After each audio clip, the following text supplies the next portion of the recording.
জুলাই বিপ্লবের অন্যতম যে বীর যোদ্ধা, সেই বীর যোদ্ধাদের যদি আপনারা ফেরত না দিতে পারেন অন্তর্বর্তীকালীন সরকার, সেক্ষেত্রে আমরা বলবো আমরা আবার আন্দোলন করব। আমি একটা কথাই বলতে চাই যে অন্তর্বর্তীকালীন সরকার যিনি আছে তাকে বসাইছে কারা?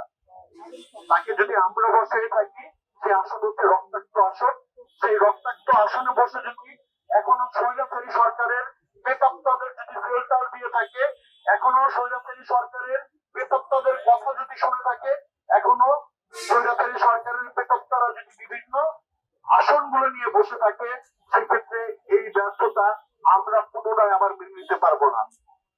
আমরা আবারও বারবার বলে দিতে চাই যে আমরা নতুন করে কোনো রক্তপাত চাই না। আবারও যদি আপনারা ওই আওয়ামী লীগের প্রেতাত্মারা যদি আবারও বাংলার মাটিতে রক্তপাত ঘটাইতে চায়, কারণ এখনো আমাদের বুকের ভিতরে সেই ভাইদের, সেই নিহত ভাইদের রক্ত লেগে আছে। আমরা আমাদের ভাইয়ের শোক এখনো ভুলতে পারি নাই। এর ভিতরে জুলাই বিপ্লবের অন্যতম যে বীর যোদ্ধা, সেই বীর যোদ্ধাদের যদি আপনারা ফেরত না দিতে পারেন অন্তর্বর্তীকালীন সরকার, সেক্ষেত্রে আমরা বলবো আমরা আবার আন্দোলন করব।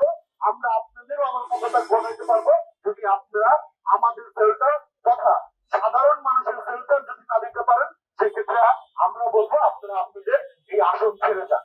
আমরা চাই না বাংলার মাটিতে আর কোনো এই স্বৈরাচারী সরকারের। আমরা দেখেছি গণহত্যা, আমরা দেখেছি আজ 5ই মে 2013-তে হেফাজতের উপর কেমন গণহত্যা হয়েছিল।